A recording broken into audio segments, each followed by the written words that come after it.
हमारे बजट का एक इम्पोर्टेंट हिस्सा है इंश्योरेंस प्रीमियम पेड करना और होना भी चाहिए।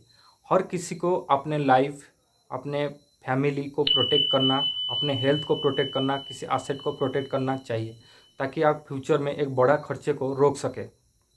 लेकिन क्या ओवर इंश्योरेंस करना आप हमारा फाइनेंशियल ग्रोथ के लिए सही है? नमस्कार दोस्तों, मैं हूं तुषार। चलिए इस वीडियो में आज जानते हैं ओवर इंश्योरेंस करना हमारे लिए हमारे फाइनेंशियल ग्रोथ को कैसे रोकता है और ये हमारे लिए कितना सही है। मान लीजिए आप एक लाइफ इंश्योरेंस लिए हैं जिसके बदले आप कुछ प्रीमियम पे कर रहे हैं, यानी आपको कुछ हो जाए तो आपको उस प्रीमियम के बदले कंपनी आपका परिवार को कुछ प्रोटेक्शन अमाउंट दे देगा, जिसके वजह से आपका परिवार पूरा सिक्योर है। लेकिन क्या वही लाइफ इंश्योरेंस आप एक के बाद दूसरा, दूसरे के बाद तीसरा, तीसरे के बाद चौथा करना चाहिए? दरअसल ये डिसाइड होता है हमारे खुद के ऊपर कि हम हमारे परिवार को कितना प्रोटेक्शन दे सके। हमारे कितना इनकम आता है उसके ऊपर हम कुछ पैसा उसमें डालना चाहिए। और मनी मैनेजमेंट के हिसाब से हमारा एनुअल इनकम का 10 टाइम्स हमें हमारा परिवार को प्रोटेक्शन देना चाहिए। लेकिन मान लीजिए एक बड़ा परिवार है और आप इनकम करने वाला आप अकेले आदमी हैं, तो क्या आप पूरा परिवार को प्रोटेक्शन दे पाएंगे? नहीं ना। तो फिर उसी हिसाब से ये सबसे बड़ा डिसाइड करने वाले हैं आप डिसाइड कर सकते हैं कि आपने परिवार को आप कितना प्रोटेक्शन देना चाहते हैं, उसी हिसाब से आप इंश्योरेंस कर सकते हैं। लेकिन ये जो एक के बाद दूसरा, दूसरे के बाद तीसरा ओवर इंश्योरेंस, आप अगर ये ओवर इंश्योरेंस किए तो इसका क्या फ़ायदा है और क्या नुकसान है, ये जानते हैं। एक इंश्योरेंस कर लिए आप, कुछ ह्यूज अमाउंट का प्रीमियम का कर लिए, तो वो हो गया आपका परिवार प्रोटेक्शन। लेकिन आप बार बार एंडाउमेंट प्लान, दूसरा प्लान, ऐसे मनी बैक प्लान आप करते जाएंगे तो इससे होगा क्या? आप एक तो कर लिए, जो फास्ट वाला किए हैं वो आपके लिए हो गया ऑलरेडी सिक्योर।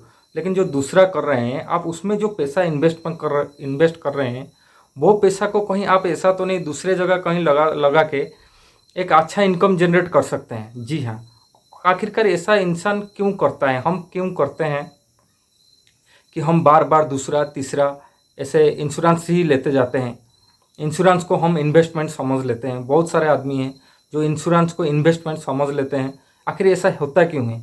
ऐसा होता है इंश्योरेंस का स्ट्रॉन्ग एजेंट्स के वजह से, जो आजकल हर गांव में 2-3 मिलते रह जाएंगे और इनका काम है कि उनको इंश्योरेंस करना है बार बार, क्योंकि उससे उनका इनकम जनरेट होगा। लेकिन वो आपका फाइनेंशियल एडवाइज़र नहीं है, इस बात को आप समझ लीजिए। इंश्योरेंस एजेंट आपका फाइनेंशियल एडवाइज़र नहीं है।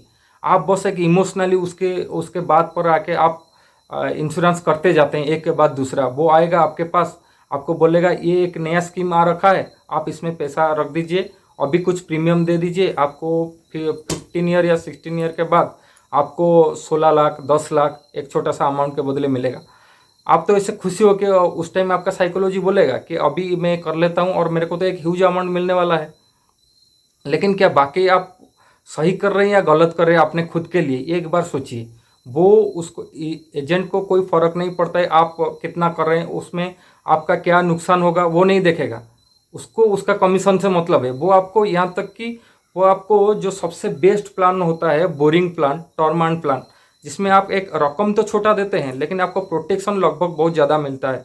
लेकिन इसमें क्या होता है, एक ह्यूमन साइकोलॉजी है, इसमें हमें कुछ रिटर्न मैच्योरिटी अमाउंट नहीं मिलता है, जिसके वजह से ज़्यादातर लोग क्या करते हैं, एंडाउमेंट प्लान और मनी बैक प्लान करते जाते हैं। इसमें आपको कितना ज़्यादा से ज़्यादा कितना इंटरेस्ट मिलेगा? ज़्यादा से ज़्यादा 3% तक इंटरेस्ट मिलता है, जो आपके लिए एफिशिएंट नहीं है। अगर आप एक अपने परिवार को प्रोटेक्शन दे दिए, आप सोचिए पहले कि मैं इतना करने से मेरा परिवार को एक अच्छा सा प्रोटेक्शन मिल जाएगा, तो एक ही कर लीजिए या दो ही कर लीजिए। कुछ आपका इनकम का कुछ परसेंट उसमें दे दीजिए ताकि आपके परिवार प्रोटेक्शन हो सके, प्रोटेक्शन, उनको एक फ्यूचर का प्रोटेक्शन मिल सके।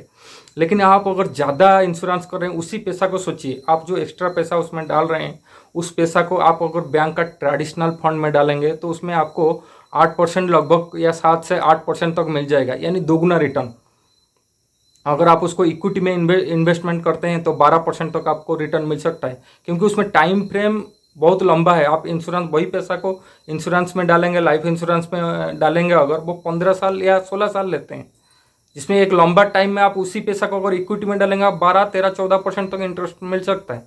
ये इक्विटी में भी अगर आपको रिस्क लेना पसंद नहीं है तो आप उसको ट्रेडिशनल फंड में डाल दीजिए, जिसमें आपको कम से कम लगभग 7% तक तो इंटरेस्ट मिल ही जाएगा, यानी पूरा दुगने से भी ज़्यादा। वहाँ पर कहाँ आपको, क्योंकि वो लाइफ प्रोटेक्शन देते हैं, इसलिए वो लोग 3% तक ही आपको इंटरेस्ट दे पाएंगे, इंटरेस्ट देते हैं। तो ये सारे चीज़ आपको जानना बहुत ज़रूरी है। और सबसे बड़ी बात है, आपका फाइनेंशियल एडवाइजर आप खुद हो। आप खुद ही डिसाइड करें कि आपको कितना प्रोटेक्शन अपना परिवार को देना है। बाकी फालतू का इंश्योरेंस मत कीजिए। फालतू का इंश्योरेंस कर से आप अपना खुद का फाइनेंशियली ग्रोथ आप खुद रोक रहे हैं। तो ये बात को आप जितना जल्दी समझ ले उतना आपके लिए ही फायदा है। एजेंट्स आपको बार बार बोलते रहेंगे कि आप एक नया प्लान आया है आप कर लीजिए। आप लेकिन इमोशनली डिसाइड मत कीजिए कि आपको नया प्लान आया है तो मैं ले लूँ। ऐसा इमोशनली डिसाइड मत कीजिए, ये आपको घाटे का सौदा हो सकता है। इंश्योरेंस ज़रूर कीजिए ताकि अपना परिवार को प्रोटेक्शन दे सके आप। लेकिन ओवर इंश्योरेंस आपके लिए बहुत घातक साबित हो सकता है, खास करके आपके फाइनेंशियली ग्रोथ पर। वीडियो अच्छा लगे तो लाइक करें, सब्सक्राइब करें और अपने दोस्तों के साथ ज़रूर शेयर करें। नमस्कार।